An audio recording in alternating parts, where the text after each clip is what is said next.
휴대폰에 유튜브를 켜시고 검색어 정재준 학교폭력 이렇게 검색어를 넣으시면 제 학교폭력 전문 TV가 나옵니다.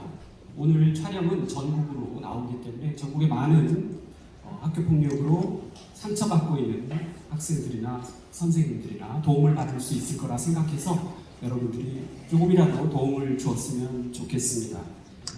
아울러 빨리 하신 분은 다산중앙교회에 우리 유튜브도 있으니까 그것도 구독 부탁드릴게요.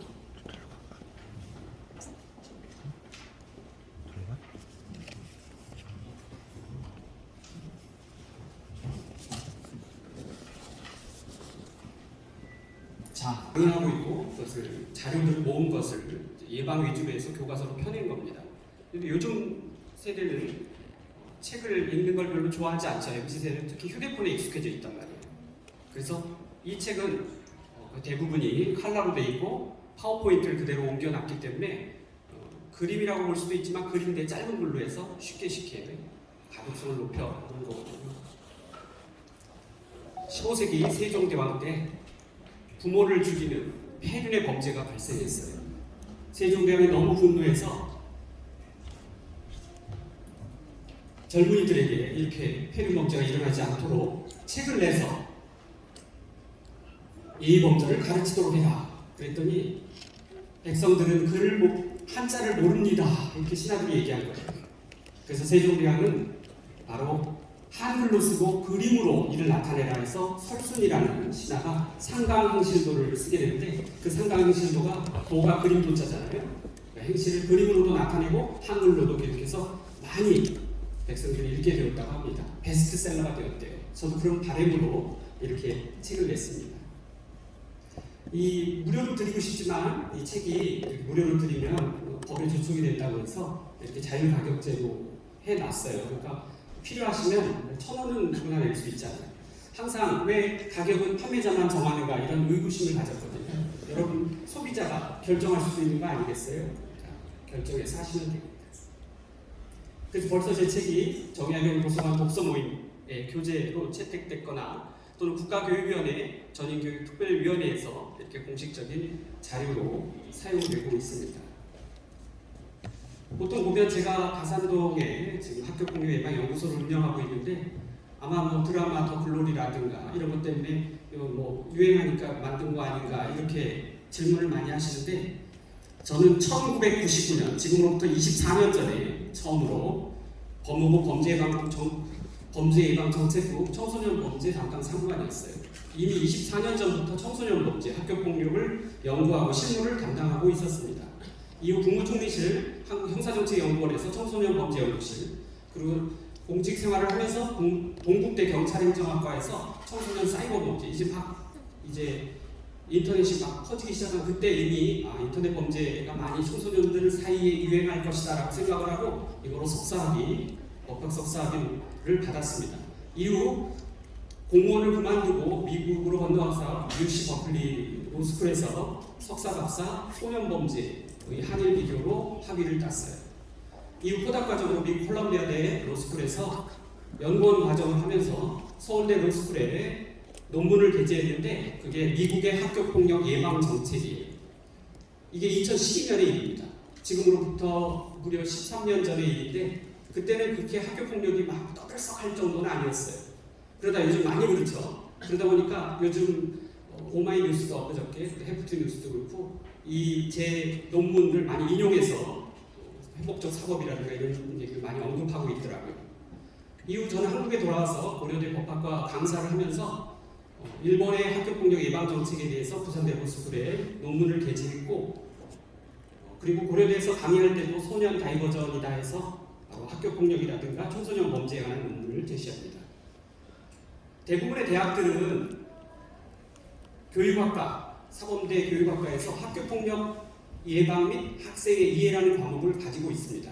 저는 그 과목만 매 학기 강의하는 그런 전담 교수가 되겠습니다. 그래서 이미 이렇게 학교폭력은 최근에 제가 몸담은 게 아니라 23년 된 일이라는 점.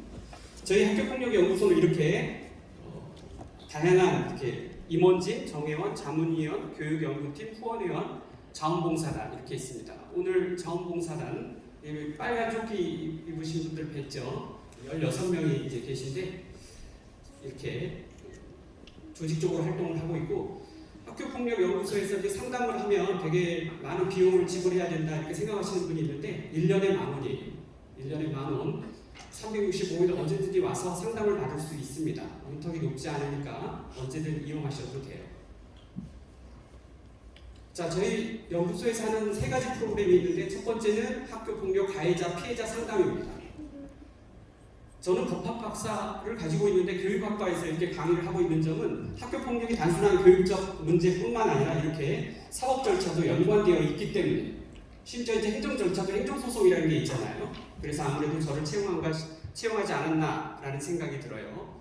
그래서 학폭 사건에 대한 성립 여부라든가 진행 절차, 예측까지 합니다. 그리고 저희 연구소에는 약 20여 분의 상담사와 전문 치료 또 박사님들이 계신데 그분들이 함께 도와서 심리 치유도 함께 하고 있습니다. 실제 이제 치료라든가 상담 장면들이고요. 일주일에 1건 내지 2건 정도 상담을 하는데, 골물대로 골문 아주 복잡한 사안을 저에게 상담하러 와요. 그래서 저는 한번 상담을 하면 그날은 그냥 도저히 정신을 차릴 수 없을 정도가 됩니다. 미리 초기에 왔으면 참 좋을 텐데. 그래서 오늘 예방교육을 하면서 그 초기에 왜 초기가 중요한지 그런 부분에 대해서 강조를 할 예정입니다. 두 번째 프로그램으로 저희 연구소는 금년 초에 경기 북부경찰청 비행 청소년 교육단체로 선정됐어요. 그래서 남양주 남부경찰서에서 한 달에 10명씩, 11명씩 비행 청소년을 보내줍니다. 그러면 교육, 치료를 해서 이제 내보내는. 그래서 대표적으로 현재 치료 담당하시는 이제 전문 선생님들이 여기 쭉 있고요. 세 번째가 바로 학교폭력 강사 육성 과정입니다. 이제 학폭법 제15조 아까 말씀드렸지만 대한민국의 모든 초중고 학생들은 한 학기에 한 번 이상씩 예방교육을 들어야만 한다고 했죠. 그럼에도 불구하고 학교에서는 예산이 없어요. 예산이 없는데 법은 들어라. 그러니까 어떻게 학교에서는 텔레비전을 틉니다. 어디 동영상 다운받아서 텔레비전 틀죠. 그럼 학생들은 다 엎어져 자죠. 꼭 들어야 되는 사람은 엎어져 자고 들을 필요가 없는 그런 우수한 학생들은 고개를 들고 몇 명은 듣죠. 그래서 이게 문제가 있다는 겁니다. 아마 실강을 하면 훨씬 더 예방교육에 도움이 되지 않을까 해서 실강을 해야 되는데, 그렇게 학교폭력을 강의할 수 있는 선생님들이 많지 않아요. 그래서 저희 연구소에서는 이렇게 교과서라든가 제 유튜브를 보고 저희 연구소의 3분의 박사님 앞에서 시강을 통과하면 자격증과 수료증을 줍니다. 저는 다른 기관과 달리 저희 연구소에서는 금전을 받지 않아요. 그냥 통과되면 자격증을 줍니다. 아무리 돈을 많이 내도 통과되지 못하면 받을 수가 없는 거죠. 그러니까 필요가 없는 거죠. 그래서 그냥 교재 잘 읽고 충분히 저분이 학교 현장에 나가서 제대로 강의를 할 수 있다라고 판단되면 수료증을 주니까, 혹시 나중에 이거 괜찮을 것 같다 라고 생각하시는 분은 언제든 연구소에 와서 저하고 상담하시고 공부를 많이 하셔서 이렇게 학교 현장에 일선에 나갔으면 좋겠습니다. 제가 현재 동시에 대통령 직속 국가교육위원회 전인교육특별위원으로 있어요. 여기서는 지금 학폭법 제15조에 따른 학교폭력 강사들을 육성할 예정입니다. 그래서 국가 자격증화 할 수도 있는데 아직까지는 안 된 상태이거든요. 미리 이렇게 자격증을 따놓고 기회를 보면 충분히 이제 이쪽으로도 존경받는 그런 선생님이 될 수 있을 것 같아요. 자, 이렇게 우리는 이제 학교폭력을 강의할 수 있는 선생님 외에도 우리 남양주 검찰청하고 결연을 맺어서 예산 지원을 해서 학교에 이렇게, 학교가 예산이 없더라도 이렇게 경찰청에서 예산을 지원하고 저희가 선생님들을 지원하면 강의할 수 있도록 이번 금년부터 하반기부터 본격적으로 시행할 예정입니다.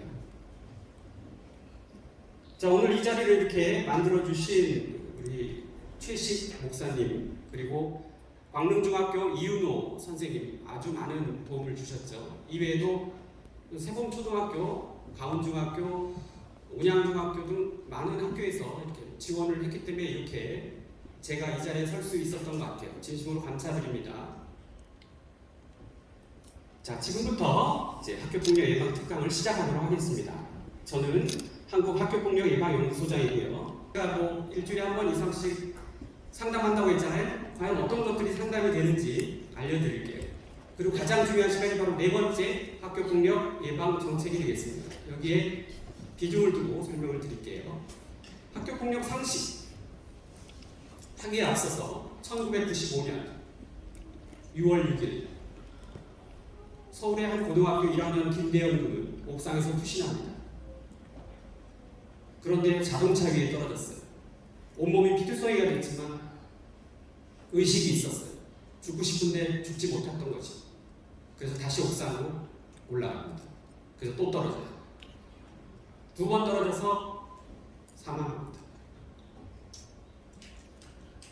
2011년 12월 20일 오전 8시 대구 더원중학교 2학년 권승민 군이 7층에서 투신하는데 엘리베이터에 보니까 올라가다 갑자기 털썩 주저앉아서 엉엉 울기 시작합니다. 유서에는 엄마, 아빠 정말 미안해. 누가 이런 중학생, 고등학교 1학년 청소년을 죽음으로 내몰았을까요? 가해 학생에게 온전히 그 잘못을 물을 수 있을까요? 이게 계기가 돼서 아까 1995년 서울 한 고교생 얘기했죠?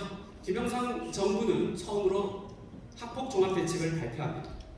노무현 정부 때 학교폭력 예방 및 대체에 관한 법률이 처음 제정되고요. 또 아까 2011년에 대구 더원중학교 투신자 자살 사건 얘기했죠? 이때 이명박 정부는 학폭 근절 대책을 발표하면서 엄청나게 강화된 생활기록부 조치를 발표합니다. 무려 초중학생 5년 생활기록부에 졸업 후 남긴다는 거, 고등학생은 10년. 고등학생은 10년. 문제가 되겠죠.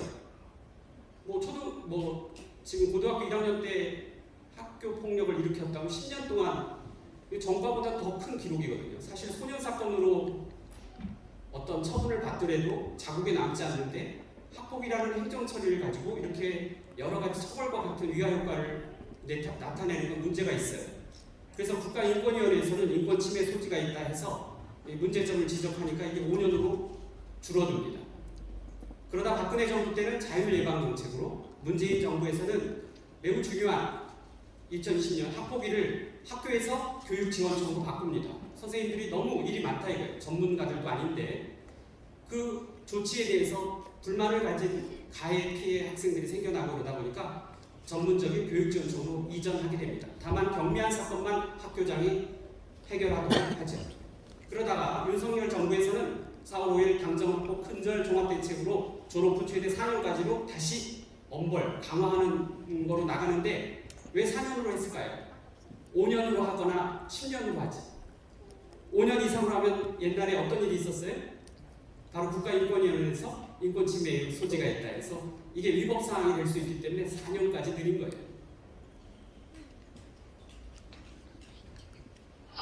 자, 여러분의 상식을 보겠습니다. 여러분 만약에 맞추면 제가 1년간 무료로 저희 회원이 될 수 있는, 상담을 받을 수 있는 특권을 드릴게요. 학교 폭력을 당했을 때 피해자가 가장 많이 선택하는 방법은 몇 번일 것 같아요? 4번. 그럴 줄 알았어요. 1번입니다. 우린 여기서 무엇을 알 수 있느냐? 그렇게 학생들이, 자녀들이 부모를 미워하고 싫어하고 그러더라도 고난에 처하면 누구한테 의존한다? 부모님께 의존한다는 거예요. 과반수가 부모님의 도움을 요청한다. 통계예요, 통계. 이런 기초적인 것도 아직 대부분이 몰라요. 일본이라고 한 분도 없잖아요. 여기 500명이 가득 앉아있는데. 이건 아시겠지? 학교폭력 개념 처리 절차 등을 담고 있는 법률은 1번 소년법, 2번 아동학대범죄 처벌등에 관한 특례법, 3번 학교폭력 예방 및 대체에 관한 법률, 4번 헌법. 몇 번입니까? 이거 다 맞췄네? 잘했어요. 바로 3번입니다. 너무 길죠? 줄여서 학폭법이라고 합니다. 학폭 예방법이라고 할 수도 있고 학폭법 이렇게 얘기하기도 합니다. 그래서 기본적으로 학교폭력은 바로 이 학폭법이 적용되는데 행정 절차를 담고 있다라는 거예요. 학교폭력이 일어나는 동시에 사법 절차도 진행될 수 있습니다. 경찰에 고소하면. 그러면 소년법이나 형법이 적용돼요. 자, 학교폭력이 뭔지는 알아야 되겠죠? 학법법 제2조에서는 학교 내외에서 학생을 대상으로 발생한 폭력이라고 합니다. 우리가 학교폭력이면 학교 안에서만 발생하는데 발생한다고 생각하는데 그게 아니에요. 학교 내외라고 얘기했잖아요. 따라서 학교 안뿐만 아니라 운동장이나 학원이나 길거리나 친구집이나 다소 떨어져 있더라도 학교 내외로 보기 때문에 사실 학교폭력은 학교라는 의미가 그리 중요하지 않아요. 그 안에 있는 학생들이 중요한 거죠. 학생폭력이 된다. 그럼 누가 학생이냐? 초, 중, 고, 장애인, 특수학생, 학교 학생을 얘기합니다. 그럼 여기에 누가 못 들어가요? 유치원생. 누가 못 들어가요? 대학생은 학교폭력이라고 하지 않아요. 제가 학교폭력 이렇게 검색어를 넣었어요. 유튜브에. 그랬더니 맨 위에 뜬 게 바로 어느 특정한 대학교에서 체육학과에서 빠따로 막 치는 게 나와요. 대학교에서. 그게 학교폭력입니까? 아닙니다. 우리가 여기서 말하는 학교폭력은 초중고 특수학교 학생만 학교폭력이라고 한다. 그럼 맞춰보실래요? 여기 유치원 보이네? 학교폭력이에요? 아니에요? 잘했어요. 대학생? 아니에요. 자퇴한 선배? 아니에요. 근심 중인 학생? 안 맞아요는 뭐예요? 맞죠? 근심 중인 학생은 학생이에요? 교탁 선생님은? 안 되죠? 다른 학교 학생? 맞죠? 자, 재수생은? 안 되죠? 전학원 가문 학생은? 됩니다. 초, 중, 고 그리고 특수학교 학생이 학교폭력의 대상이 된다. 근데 여기 보면 학생을 대상으로 발생한 폭력이라고 했어요. 학생을 대상으로 하는 게 무슨 의미냐? 학생이 피해자여야 한다는 거예요. 학생이 피해자가 아니면 학교폭력이 아닙니다. 예컨대 고등학생이 유치원생을 때렸다. 자, 피해자가 유치원생이에요. 피해자가 유치원생이에요. 유치원생은 학생이 아니니까 학교폭력이 아니다. 중학생이 담임교사를 때렸다. 담임교사는 학생이 아니니까 학교폭력이 아니고요. 학법법이 적용되는 게 아니고요. 교원지휘법이 적용돼요. 그래서 그 중학생은 징계를 받겠죠. 담임교사가 고등학생을 때렸다. 자, 고등학생이니까 학생이죠. 그러니까 학법법이 적용됩니다. 그러나 가해자가 학생이 아니죠. 담임교사가 때렸단 말이에요. 따라서 학법법이 적용되기는 하나 보조적으로 적용되고 주되게 적용되는 건 형법이나 아동학대법이 적용됩니다. 그래서 가장 온전한 의미의 학법법은 학생이 학생과 사건을 일으켜야 돼요. 가해자도 학생, 피해자도 초중고 학생. 4번 고등학생이 중학생을 때렸다 할 때가 바로 학법법에서 말하는 가장 온전한 의미의 바로 학생들이라고 합니다. 자, 지금까지 배운 걸 세 가지로 요약하면 학교 밖의 폭력도 학교폭력인가요? 네. 초중고 학생의 초중고 특수학교 학생이어야만 학교폭력이다. 마지막으로 누가 피해자가 학생이어야 학교폭력이지 피해자가 학생이 아니라면 유치원이나 대학생 또는 교사라면 학교폭력이 아니 되고 다른 법이 적용된다. 그럼 과연 요즘 학교폭력이 심각하다고 하는데 학교폭력이 늘고 있을까요? 줄고 있을까요? 맞춰봐요. 이건 둘 중에 하나예요. 늘고 있다고 그러죠? 왜 항상 틀리세요? 줄고 있어요. 그런데 요즘 약간 늘었죠. 자, 그럼 곧 얘기할 겁니다. 자, 이거 하기 전에 암수범죄란 굉장히 전문 용어일 것 같긴 한데 매우 중요한 단어 하나가 있어요. 암수범죄를 얘기하면 굉장히 유식하게 봅니다, 사람들이. 이 암이 어두울 암자예요. 어두운 숫자. 사실 과거 20년 전까지만 해도 성범죄의 98%는 외부에 노출되지 않았어요. 왜 그럴까요? 피해자가 창피하니까. 이런 걸 암수범죄라고 해요. 실제 사건은 발생했는데 사법기관에 알려지지 않은 범죄, 이거를 암수범죄라고 합니다. 이런 암수범죄 1등은 성범죄예요. 둘째가 마약범죄입니다. 마약은요, 판 사람하고 이걸 사용한 사람이 신고할 리가 없어요. 세 번째가 아동학대입니다. 때린 부모가 신고해요? 자식이 신고해요? 맞은 자녀가 신고하겠어요? 더 맞지? 학교폭력도 암수범죄다. 네 번째 해당하는 학교폭력도 암수범죄다. 그런데 요즘 여러분 성폭력은 외부에 신고되는 확률이 높아요? 안 높아요? 지금 과반수 이상 신고돼요. 옛날에 98% 신고 안 됐는데 지금 과반수 이상 신고됩니다. 학교폭력 옛날에 신고 안 돼요. 제 학교 다닐 때 생각해보면 많이 싸움이 있었고 그런데 외부에 노출이 거의 안 됐어요. 또 노출되더라도 담임선생님 선에서 끝냈어요. 근데 요즘은 적극적으로 교육지원청에 신고하고 경찰서에 신고합니다. 암수 범죄화가 낮아지고 있는 거죠. 그래서 많이 있는 것처럼 보이는 거예요. 사실 옛날에도 학교 폭력은 많이 있었다라는 거예요. 자, 아까 여러분들이 학교 폭력이 늘었다고 했어요? 줄었다고 했어요? 늘었다고 했죠? 근데 한번 통계를 쭉 보세요. 2018년까지, 2019년까지 3만 건이 넘어요. 근데 2020년에 8천 건이네? 왜 그럴까요? 그렇죠. 코로나로 등교하지 않아요. 학교폭력의 절대적인 원인 배경은 장소입니다. 66제곱미터의 좁은 공간에 25명에서 30명이 엉켜 있는데 아직 성격도 미성숙한 단계의 학생들이 자신의 의견을 표출하고 대화하는 과정 중에 불협화음이 없겠어요? 있단 말이에요. 근데 장소적으로 멀어지면 학교폭력이 일어나기 어렵겠죠. 그래서 코로나로 등교하지 않다 보니까 학교폭력이 줄어들죠. 물론 또 상당수는 인터넷 학교폭력으로 전이되긴 하지만 일단 줄어들었다가 코로나가 점점 풀리기 시작하니까 늘어나고 있죠. 근데 예전만큼은 회복되지 않았죠. 이게 현재 상태이다. 자, 그런데 우리나라에 그러면 학교폭력이 별로 크게 늘어나지도 않고 심각하지도 않은데 왜 이게 중요하다고 하지? 근데 우리는 놀라운 특징을 대한민국은 가지고 있어요. 그게 바로 아동 청소년 자살률입니다. OECD 1위예요. 성인뿐만이 아닙니다. 청소년들도 그래요. 2015년 10만 명당 자살 1.4명이었는데 지금 2배로 늘어났어요. 우리는 극단적인 선택을 합니다. 왜? 대처 방안이 없으니까. 아동학대 피해 경험률 보세요. 2009년에 55건이었는데 2021년에 10배로 늡니다. 아동학대는 그대로 학교폭력으로 전이됩니다. 부모가 폭력을 행사하는데 그 자녀가 배우지 않겠어요? 한국의 젊은이 사망률 원인 1위로 알맞은 것은 뭘 것 같아요? 문맥으로 보아? 이번엔 맞출 것 같은데 자살입니다. 다른 나라와 달리 우리나라는 다른 나라는 젊은이들이 만약에 사망했다는 교통사고인데 우리나라는 사망률 1위가 바로 자살입니다. 아까 1995년에 학교폭력으로 자살하고 2011년에 학교폭력 자살 어쩌다 한 번 일어나네? 이렇게 말씀하시지만 청소년 자살률이 이렇다는 거고 전체 숫자는 청소년 1년에 300여 명이 자살합니다. 300여 명. 거의 하루에 한 명씩 청소년이 목숨을 내놓습니다.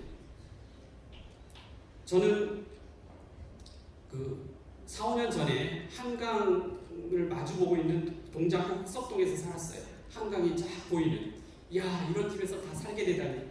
물론 대출을 40%나 받아서 마루가 은행고긴 하지만 그래도 한강을 볼 수 있다니 너무 좋아. 앞에 한강대교도 있거든요. 근데 하루가 멀다고 밤만 되면 경찰선이 삥삥삥 오고 거기에 청소년들이 떨어져요. 그래서 저는 밤에 한강을 내다보지 않습니다. 너무나 많은 사람들이 떨어지고 있었어요. 여러분, 초, 중, 고등학교, 특수학교, 학교폭력이라고 했는데 어디에서 가장 많이 발생할까요? 초등학생이 학교폭력을 많이 저지를까요? 중학생일까요? 고등학생일까요?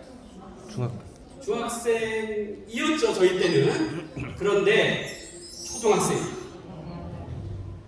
초등학생, 이거를 저연령화라고 해요. 저 때는 중학생이었어요. 근데 이게 점점 낮아져서 6학년이었는데 지금 몇 학년이 제일 많이 저지르고 있는 줄 아세요? 4학년. 어떻게 하셨어요? 4학년이에요.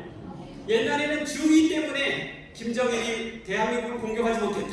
어딜 튈지 몰라서 무서운 존재의 중2 그랬는데 지금은 초등학교 4학년. 이렇게 많이 초등학생이 학교폭력을 저지르고 있어요. 인격적으로 미성숙한데 몸은 이미 다 컸거든요. 그리고 굉장히 신기한 사실인데 코로나로 마스크를 쓰잖아요. 아직 인격적으로 미성숙한데 마스크를 쓰는데 요즘 초등학생들은 마스크를 잘 안 벗는다고 해요. 눈만 보고 얘기하다 보니까 감정을 읽을 수 없어요. 가뜩이나 미성숙한데 감정도 못 읽어요.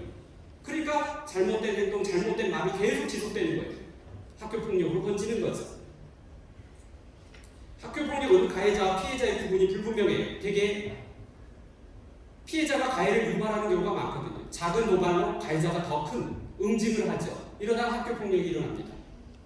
학교폭력은 또한 친구가 이지매라고 하죠. 집단 따돌림, 집단하는 경우가 많아요. 당연히 같은 반 급일 확률이 높겠죠. 학교폭력은 일회성 사건이 아닙니다. 학급에 있기 때문에 또다시 보고 피해자는 또다시 피해자가 될 확률이 높죠.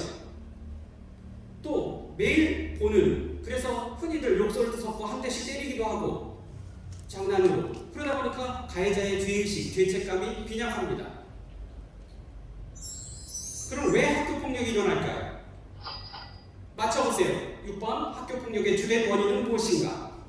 1번. 이거 잘하시네. 장난삼아 맞았습니다. 자, 장난이 34%, 이유 없음이 18%, 합계가 얼마예요? 50%가 넘어요. 청소년들은 어떻게 보면 학교폭력도 근본적으로는 범죄와 비슷하잖아요. 그런데 그게 장난으로 시작됐다는 거예요. 이유가 없다는 거예요. 여러분, 성인들의 범죄 원인은 돈, 성, 화입니다. 근데 여기 지금 겹치지가 않잖아요. 이렇게 성인과 청소년의 어떻게 보면 범죄의 원인이 다르다는 것, 그 해법도 달리 풀어낼 수 있다는 점입니다. 보통 학자들은 개인적으로 그 학생의 분노, 욕구 조절이 미흡했기 때문이다. 또는 부모가 일관되지 못한 훈육과 강압, 폭행 때문이다. 학교가 너무 입시 위주로 치우쳐져 있기 때문에 친구들과 우정을 만들기 어렵고 경쟁 관계이기 때문이다. 유튜브 또는 텔레비전만 켜면 요즘은 다 욕설이 나오죠. 폭력 장면이 그대로 나옵니다. 이런 걸 학습한다라는 거지. 거기다가 신도시들이 많습니다. 와, 아파트들 5층, 10층이 아니라 20층, 30층. 부모는 맞벌이에요. 그리고 요즘 50% 이상의 한 자녀. 저는 이남이녀의 막내입니다. 그래서 누나들, 형들 눈치를 봐야 돼요. 또 제가 아침에 일어나서 해야 될 일이 있어요. 그런데 지금은 과반수 이상이 공주와 왕자입니다. 그런 역할과 기능은 배운 적이 없어요. 과거 아버지는 엄격하셨고 어머니는 집에 있으면서 사랑으로 훈육을 했는데 지금 집에 아무도 없고 나 혼자예요. 친구들과 또 인터넷을 보면서 사회를 배우는 거예요. 이러니 인격적으로 얼마나 불완전하겠어요. 과거 주먹 다짐으로 끝나는 경우가 많았습니다. 그러나 지금은 예리한 흉기를 많이 사용하고 있어요. 우리 글로리에서도 고데기로 지지는 장면 나오죠? 더 잔인하고 흉악한 것도 많이 나옵니다. 그 인식을 제대로 못하고 있는 거죠. 이게 얼마나 그런지. 또한 옛날에는 어떤 것이 지금은 한몫하는 것이 바로 인터넷이 달린 휴대폰이라는 점이에요. 휴대폰으로 신체를 촬영하고 친구 촬영하면 학교폭력입니다. 데이터를 빼앗고 셔틀은 빼앗는 걸 말하는 거예요. 인터넷 폭력물, 음란물을 나르고 보고 사이버로 카톡방에 초대한 다음에 왕따시키고 다 탈퇴해버리고 사이버 인터넷으로 욕을 하고 인터넷으로 명예훼손하고 이런 것들도 다 학교폭력이고 통계에 잡히고 그 피해자는 그 피해로 고생을 하고 상처를 받죠. 자, 그럼 학교폭력이 어떻게 처리되느냐? 자, 노무현 정부 때 학교에서 하던 거를 이제 다 교육지원청에 넘겼다고 했죠. 그런데 경미한 사건은 학교에서 해결할 수 있어요. 그렇지 않은 사건은 교육지원청이라고 있습니다. 교육청, 장이 교육감입니다. 그 밑에 교육지원청이 있어요. 교육지원청 경기도 같은 경우 25개의 교육지원청이 있는데 여기에 장은 교육장이라고 합니다. 여기서 학교폭력을 담당합니다.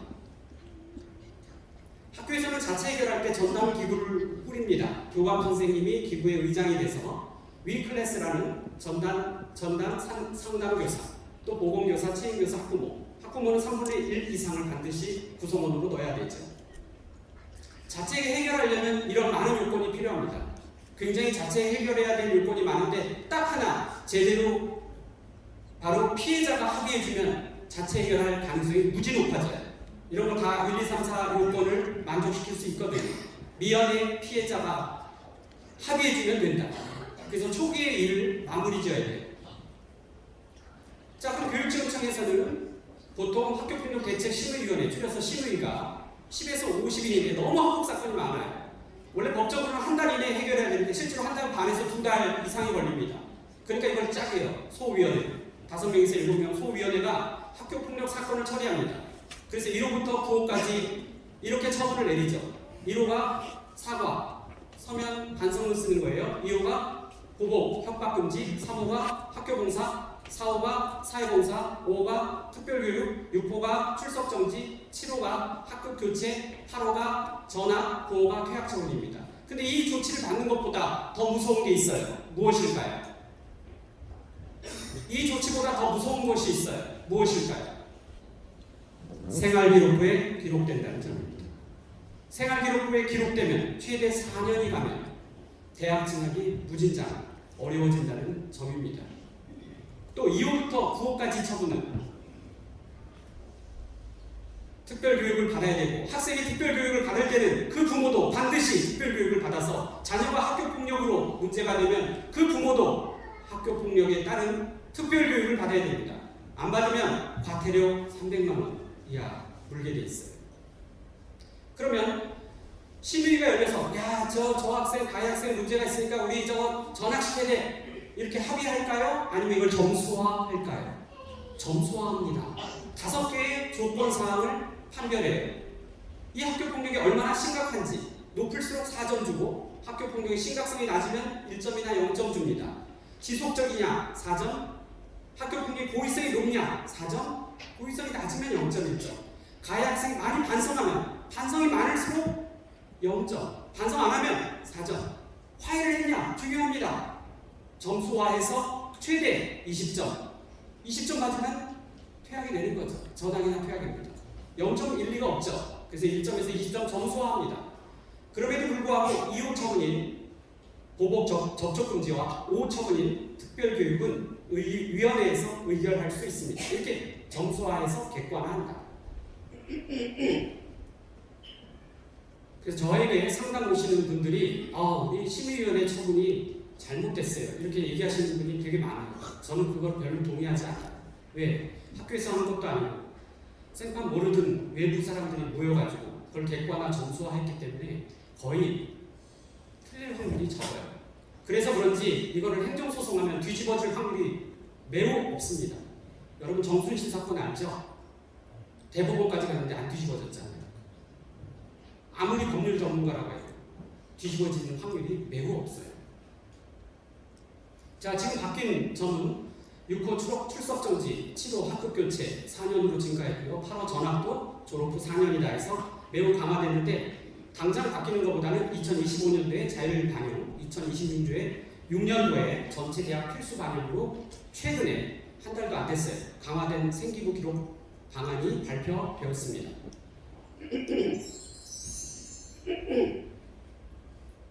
자, 학교폭력 실제 사례, 제가 상담한 이 상담실 모습인데요. 피해자 상담이 당연히 많겠죠. 가해자 상담보다 피해자 상담이 많다. 제가 원하는 건 피해자와 가해자가 함께 올 경우에 제가 상담을 제대로 할 수 있거든요. 피해자는 어떤 말을 할까요? 내가 당했다. 본인이 어떤 도발한 건 얘기하지 않고 당했다. 이걸 과장되게 얘기합니다. 그리고 가해 학생은 한 대 툭 쳤는데 이걸 신고까지 해? 축소해요. 그렇기 때문에 양쪽 말을 들어봐야 되거든요. 이런 점이 특징이다. 제가 사례를 든 것 중에 3개는 아직도 기억에 남습니다. 저는 변기물 먹이기라든가 특히 사례 2는 굉장히 많아요. 학부모 싸움으로 변질된 것. 그 다음에 인터넷 범죄에 대해 소개하겠습니다. 자, 3명이 한 명에게 변기물에 손 씻기, 세수하기, 먹이기 2회를 시키고 때리고 욕하고 이런 건 다반사고요. 그런데 문제는 A가 주범인데 반성을 하고 있고 B는 촬영을 했어요. 그러니까 증거를 스스로 증거로 만든 거죠. 반성을 했는데 옆에 서 있던 동참했던 C는 자기는 그냥 서 있었지 아무 잘못이 없다 하면서 반성하지 않는. 처분은 어떻게 나왔냐면 A와 C가 똑같이 나왔어요. B가 제일 적게 나오고. 그래서 반성이 중요하다죠. 자, 축구 경기를 했어요. 너 심한 태클해갖고 내가 다칠 뻔했잖아. 사과해. 축구 경기가 끝난 다음에 가해 학생, 피해 학생에게 사과를 요구합니다. 운동 경기일 뿐이야. 뭐 이런 것 갖고 또 사과해야 돼? 너 사과 안 하면 때릴 거야. 정말로 때렸어요. 기절까지 했습니다. 전치 3주. 보호자가 화가 나겠죠. 학폭 심의 요청하고 형사 고소하고 기절까지 했다고 했죠. 손해배상 소송하고 그 가해 학생과 부모가 알 수 있도록, 왜냐하면 같은 아파트에 사니까 카페에 이것을 아름아름 알렸습니다. 누군지 알 수 있도록. 원래는 명예훼손죄나 모욕죄는 상대방을 특정해야 되는데 누구나 알 수 있도록 그 배경 설명을 하면 그 죄에 해당돼요. 그래서 가해 학생의 보호자는 피해 학생의 보호자를 명예훼손죄로 고소하고, 또 가해 학생이 2호 사고 처분이 나왔는데 여기에 대한 반대를 하면서 행정소송을 준비 중입니다. 저하고 상담했을 때는. 자, 여러분, 태클, 사과해, 이 사건이었죠. 근데 지금 양쪽 다 변호사를 선임했고 어떤 소송을 진행 중이냐? 손해배상 민사소송, 그리고 명예훼손죄 형사소송, 그리고 2호 사무처분은 심의 처분에 대한 행정소송 3개를 다 진행하고 있어요. 양쪽 다 분노에 차서 대법원까지 간다고 합니다. 아니, 태클하다가 대법원까지 가? 이게 무슨 사회적 낭비예요. 세 번째, 안녕? 난 부산 여중 2학년이야. 우리 톡방에서 친구로 지내자? 나는 남양주 중학교 2학년 김미진이야. 근데 나 엉덩이가 뚱뚱해서 고민이야. 내 사진 좀 봐. 너도 보내줄래? 이건 비밀인데 내 엉덩이에 점도 있어. 난 가슴에도 점 있는데 너도 가슴 사진 보내줘. 너만 봐야 돼? 야, 2학년 3반 김미진, 나 네 거 다 사진 갖고 있어. 거시기 사진도 보내. 안 하면 확 다 올릴 거야. 계좌로 100만 원 보내. 안 하면 거시기 사진까지 다 올릴 거야. 그래서 신고했어요, 경찰에. 자, 피해자가 지금 누구죠? 피해자가 지금 학생이잖아요. 중학생이니까 학교폭력의 대상에 해당됩니다. 경찰 조사를 해봤더니 이 사람은 강원도 철원군의 상병 김철수예요. 조심해야 됩니다. 자녀를 잘 지도해야 돼요. 실제 있었던 사건입니다. 자, 학교폭력이 일어나기 전에 무수한 사인을 우리 학생들은 보냅니다. 불이 날 때 어디가 나죠? 안경이 깨져온다든가 얼굴에 멍이 드는 건 그건 99%입니다. 옷이 찢어진다든가 일기장에 자살이나 폭행이라는 단어를 쓴다든가 컴퓨터에 학교폭력 자퇴라는 단어를 쓴다든가 용돈을 너무 많이 지출한다든가 이거 다 학교폭력의 징후가 되겠습니다. 제일 먼저 하는 말, 내역적 징후는 뭐가 있냐? 엄마 나 학교 안 가고 싶어. 학원 안 가고 싶어. 여기면 거의 백발백중 문제가 생긴 거예요. 이건 상담 교사들, 상담 심리사들 다 얘기하는 겁니다. 제일 먼저 꺼내는 거 거기 가기 싫다예요. 본능 아니에요? 그러니까 어떻게든 안 가려고 아빠 오늘도 나 배가 아파, 엄마 머리가 아파. 이거 징후입니다. 또는 너 무슨 일 있었지? 아니야, 아무 일도 없었어요. 별일 아니야. 그러면서 그 가해 학생에 대한 얘기도 합니다. 나쁜 애인 것 같아. 또는 인터넷이 문제가 되었을 때 내 휴대폰 만지지 마요. 나 극도로 싫어. 따라서 자녀와 자주 대화하고 그 징후를 알아채야 됩니다. 학폭을 확인하면 자녀의 분노 표출을 도와주고 용기를 줘야 돼요. 반드시 전문기관에 도움을 요청해야 됩니다.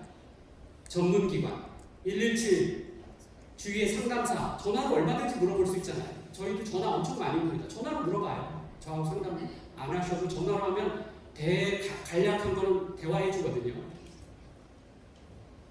컴퓨터는 거실에 두십시오. 가려진 데 두지 말고. 온라인 예절을 지키도록 언어를 교육하시고요. 휴대폰 사용 시간을 정하며 특히 컴퓨터는 차단 프로그램을 설치해 주세요. 부모의 신분증을 노출하지 마세요. 이걸 가지고 돈을 빼서 그 친구에게 환납합니다. 자, 보통 보면 우리가 가해 학생과 피해 학생만 있는 줄 아는데 사실 이걸 촉진하는 방관자도 있어요. 여러분 더 글로리 보셨죠? 문동은 피해 학생. 저는 그걸 보면서 왜 문동은이라는 피해 학생은 친구가 한 명도 없지? 그걸 말려줬던 도와줬던 친구가 한 명이라도 있었으면 저런 비극적인 결과는 생기지 않았을 텐데 바로 친구들이 방관자가 아니라 누가 돼야 돼요? 방어자가 돼야 돼요. 학폭이 발생할 것 같으면 발생하는 장면이 목격되면 친구들이 제대로 말려야지. 쟤는 저렇게 당해도 싸. 이런 경우가 일반적이라고 합니다. 그러면 어떤 예방책이 있을까? 자, 주관식입니다. 이거 맞추면 제가 달리 볼게요. 다음 보기 중 청소년들이 누구 말을 가장 잘 들을까요? 친구 1위에 친구에 나왔어요. 또 자, 그럼 객관식으로 할게요. 답이 안 나왔으니까. 자, 1번 부모님, 2번 담임선생님, 3번 친구, 4번 연예인. 오, 답이 확 바뀌었네. 맞습니다. 요즘 청소년들은 옛날에는 뭐 의사, 판검사 이런 말을 많이 했죠. 요즘 꿈은 다 연예인이라고 합니다. 그러니 연예인이 얼마나 우상이 되겠어요. 연예인 말을 가장 잘 듣는다고 합니다. 제 아이디어 한번 들어보실래요? 자, BTS 또는 블랙핑크 이런 연예인들을 예방대사로 위촉한 다음에 이들에게 녹음을 간단히 뜨도록 부탁합니다. 여러분, 오늘도 즐거운 하루가 시작됐어. 오늘만큼은 친구에게 잘해줘야 돼. 이런 녹음을 하게 시킨 다음에 이걸 원하는 학교에 보내서 아침 등교 시간 또는 점심 시간에 틀어줘요. 그럼 학폭을 하려고 하더라도 남학생 같은 경우는 내가 좋아하는 블랙핑크가 저 얘기했는데 내가 참아야지. 또는 여학생 같은 경우 내가 제일 좋아하는 BTS의 제가 저런 말 했는데 내가 여기서 학폭을 저지르면 안 돼. 제일 봐서라도 내가 참자. 이거 좋은 아이디어 아니에요? 네. 근데 제가 BTS나 블랙핑크에 접근이 안 돼요. 제가 방송 쪽은 좀 알아서 그렇게 해준다고 했는데 이 접근이 안 돼서.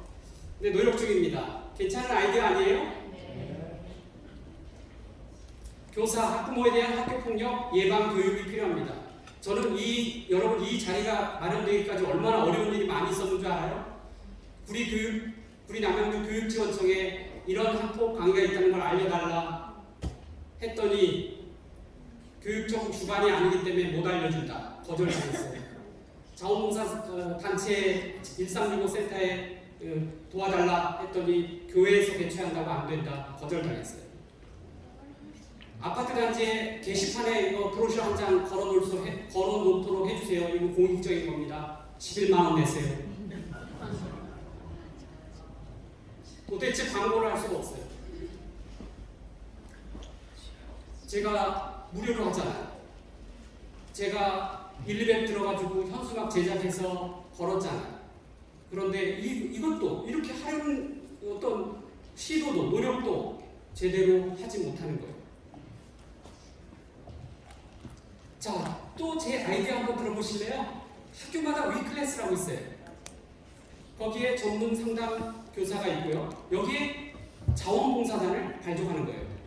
각 2학년하고 3학년 위주의 한 학급당 좀 우수한 학생 한 5명 정도씩 편성해서 자원봉사단을 만들면 한 50에서 100명 만든 다음에 이 2, 3학년 선배들이 1, 2학년 후배들과 결연을 맺는 거예요. 선배 한 명당 2학년이다 그럼 1학년 두세 명을 연결시켜줘서 친하게 지내. 왜 그렇게 하겠어요? 학교 폭력을 미리 캐치할 수 있도록 결연을 맺는 거지. 또는 이 수동적이고 선배하고 만나고 이런 게 싫다 그러면 인터넷으로 위클래스마다 1대1 상담 톡 플랫폼을 만드는 거예요. 익명속으로 얼마든지 학폭에 대해서 문의하고 그 자원봉사단이 답변을 다룰 수 있도록. 그리고 실제 학폭이 발생했을 때는 담임선생님이 개입하는 게 아니라 같은 도래인 그 2, 3학년 선배가 중재인이나 조정회의에 참석해서 그 학폭 사건을 처벌 없이 반성이나 사과를 통해서 해결하도록 하는 거예요. 왜 어린애들의 문제를 어른이 개입해요? 어른애들이 해결해야지. 이런 점에 착안한 것이 바로 위클래스 자원봉사단 발족이에요. 괜찮지 않아요?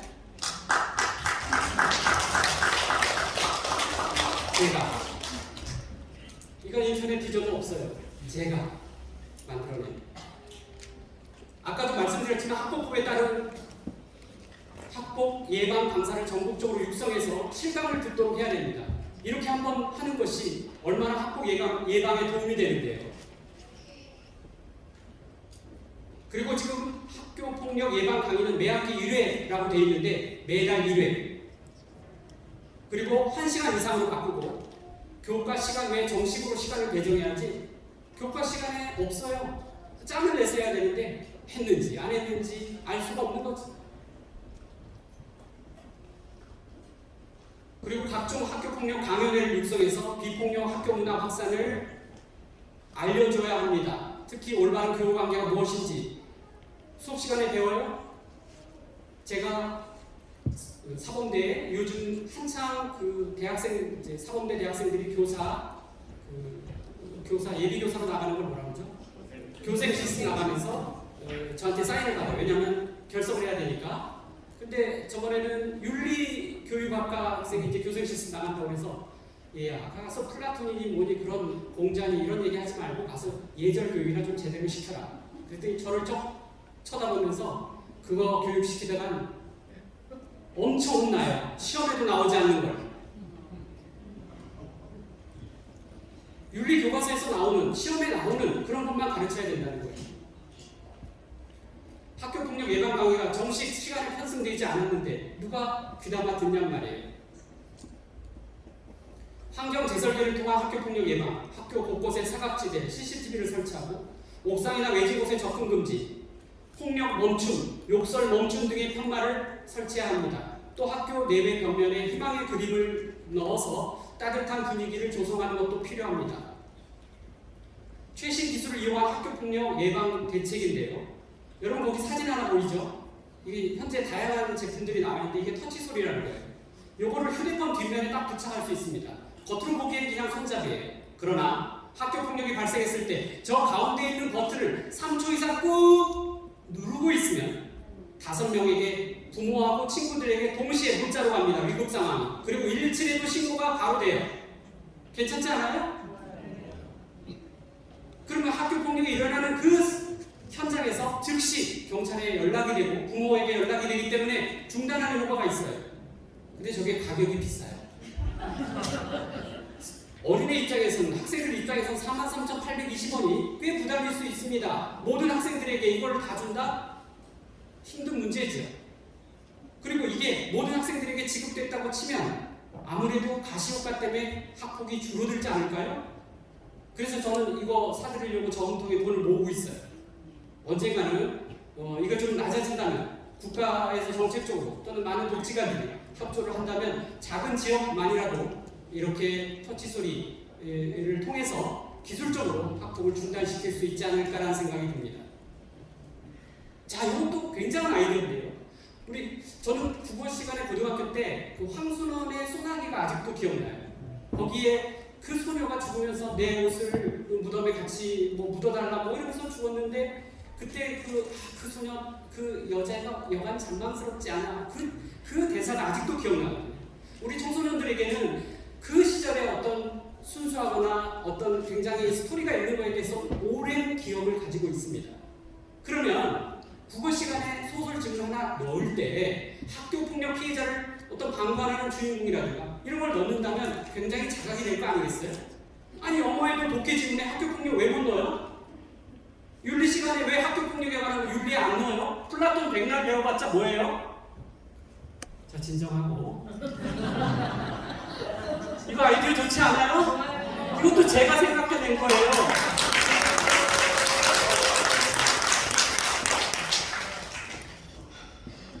학급마다 우리는 경쟁을 뚫고 반드시 대학에 진학한다. 이런 급품을 쓰지 말고 이런 급품은 어때요? 우리 학교는 다른 친구에게 폭력을 사용하지 않는다. 욕설을 쓰지 않는다. 그런 친구 있으면 그들을 제지한다. 괴롭힘 당하는 친구를 도와준다. 외톨이가 되지 않도록 도와준다. 이런 급품은 왜 없는 거예요? 학급 또래 조직의 수호천사. 이건 지금 하고 있긴 해요. 전국화되지 않아서 문제지. 그래서 아까 제가 얘기했던 또래 조정회의, 또래가 중재인, 이런 것들이 좀 더 많아져서 경미한 사건 같은 경우 친구들이 또는 선배들이 그 학폭을 해결할 수 있도록 하면 많은 것들이 성인이 개입하면 이게 커지거든요. 많은 것들이 그 자체에 해결하고 그만큼 준 만큼 교육지원청에서의 학폭을 처리하는 부담이 감소하게 돼서 좀 더 신중한 학폭 처리가 될 것입니다.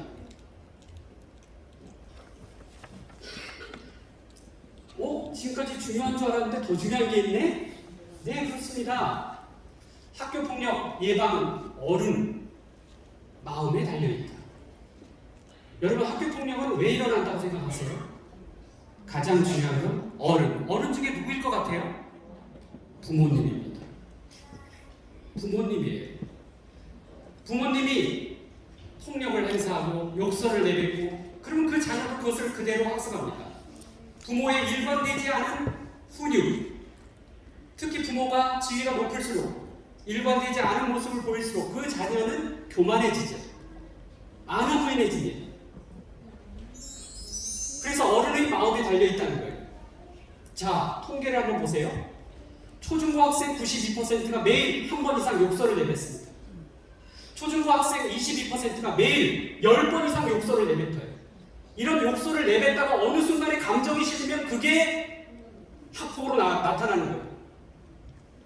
저는 텔레비전 보다가 욕이 나오면 몸둘 바를 모르겠어요. 평생 욕을 쓰지 않거든요. 근데 이 아버지 어머니 봐요. 강아지 새 다 나오잖아요.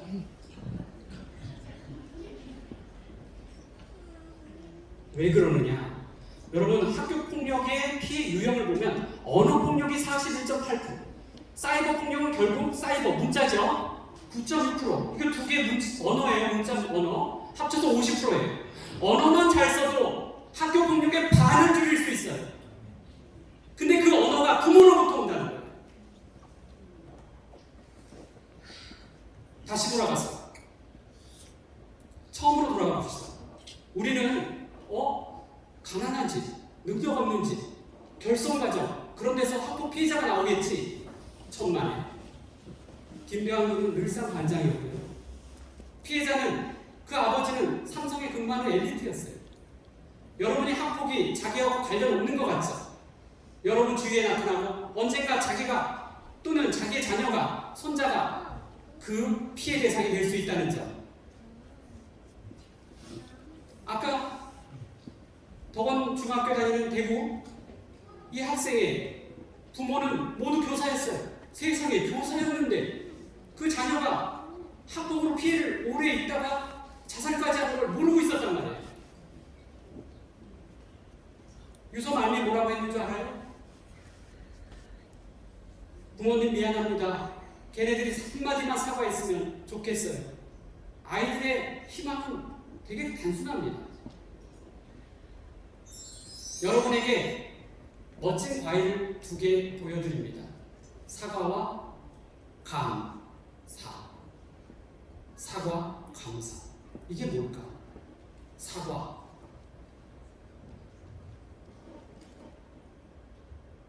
처음부터 애초에 사과를 했더라면 끝났을 문제를 너가 잘못했지. 사과해. 너가 사과해. 너가 사과해. 이러다가 주먹다짐을 하고 이러다가 부모가 고소하고 이러다 소송으로 번져요. 설사 피해자라도 내가 혹시 너에게 기분을 상하게 했다면, 가정법이죠? 했다면 내가 먼저 사과할게. 피해자라도 여기서 해결해야 해. 그럼 해결되었을 것을 너가 먼저 사과해. 너가 먼저 사과해. 사실 학교폭력은 사소한 것에서 시작합니다. 아까 축구 경기에서 태클 받잖아요. 근데 소송이 3개나 걸렸단 말이에요.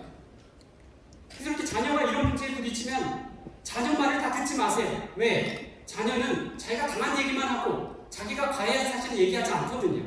따라서 상대방 부모를 만나서 대화하고 조금이라도 자기 자녀가 잘못한 게 있으면 사과해야 합니다.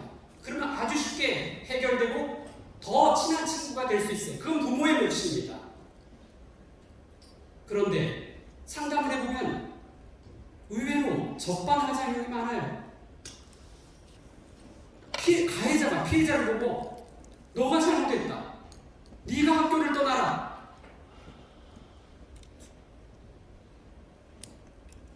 꼬투리 형도 있습니다. 우리 애가 잘못한 건 맞는데 먼저 도발했잖아. 너도 사과해야지. 이게 진정한 사과일까요? 사과하면 용서해 줄 거죠? 이게 사과예요? 여러분, 아까 심의위원회에서 1호부터 9호 처분까지 중에 2호부터 9호까지는 만약에 그걸 거부하거나 회피하면 징계를 받게 되고 더 큰 징계를 받게 되고 결국 부모도 특별교육을 받아야 되고 가태료도 내야 되는데 1호 처분인 반성문, 사과 반성문은 안 해도 상관없어요. 왜 그럴까요? 징계받지 않아요. 1호는 사과문을 쓰는 건 안 해도 돼요. 왜? 양심의 자유이기 때문에 헌법 위반이라 강제하면. 그래서 징계할 수 없어요. 사과라는 것은 진정으로 해야 되는 거지 강제하는 게 아니거든요. 얼마 전에 유명한 가수가, 여러분 딱 들으면 알 거예요. 이 누군데. 자기 자녀가 학교폭력 가해자라고 얘기를 듣자마자 피해자 부모를 찾아가서 그 피해자 부모와 자식이 보는 앞에서 무릎을 꿇고 다 내 잘못입니다. 자식의 잘못은 모두 내 탓입니다 하면서 무릎 꿇고 사과한 적이 있습니다. 그랬더니 그 유명 가수의 자식이 내가 잘못했는데 우리 아버지가 무릎 꿇고 잘못하다고 하다니 다시는 학폭을 저지르지 않았다고 합니다. 이렇게 초기에 진압하는 게 매우 중요합니다. 그때는 사과를 하는 겁니다. 사과는 무릎 꿇고 해도 상관이 없어요. 혹시 상대방이 무릎 꿇고 해라 해요. 그러면 사과의 마음, 양심은 없어지잖아요. 그죠? 원하는 대로 해주는 거야. 거기서 종결되니까. 이게 진정한 사죄의 방법이다. 감사하십시오. 여러분 여기 어떻게 오셨나요? 교통수단을 타고 왔죠. 다 다른 사람의 도움으로. 여러분 이 세상 어떻게 살아가나요? 부모님이 낳아주셨잖아요. 모든 것은 다른 사람의 조력 없이는 여러분이 생존하기 힘듭니다. 범사에 감사하십시오. 저는 미국에 가서 너무 놀랐어요. 사람들이 thank you, appreciate.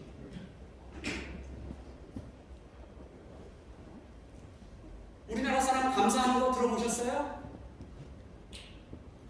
미국은 횡단보도 건널 때도 차가 서면 걸어가면서 입만 이렇게 입만 말해요. 그러니까 사들이 그런 말 듣고 싶어서 써요. 또 휴대폰 보고 우리는 횡단보도 건너가잖아요. 파란불 나 안전해. 범사에 감사하십시오. 교만은 근심을 불러오고 근심은 불안을 낳으며 불안은 무기력은 결국 쇠퇴와 절망을 낳게 됩니다. 교만한 자는 아무도 추천하지 않습니다. 물론 잠시 일시적으로 교만한 자끼리 추천할 수도 있겠죠. 그러나 그 교만 때문에 반목하고 결국 싸우게 될 것입니다. 겸손하십시오. 겸손은 용기를 주고 용기는 의욕을 주며 의욕은 꿈과 희망을, 그 꿈과 희망은 여러분에게 밝은 미래를 선사할 것입니다. 진실로 제안하건대 겸손하십시오. 그리고 감사하십시오. 저는 청소년들이 대한민국의 미래니까 우리 청소년들이 상처 없이 행복한 학창 생활을 했으면 하는 바람입니다. 그래서 성적은 좋지 않아도 능력 있는 집안의 학생은 아니어도 겸손해서, 그래서 친구도 많아서 신나는 학교 생활을 했으면 하는 바람입니다. 저도 청소년들이 이렇게 평범한 성인으로 성장할 수 있도록 최선을 다할 것을 여러분에게 약속드립니다. 감사합니다.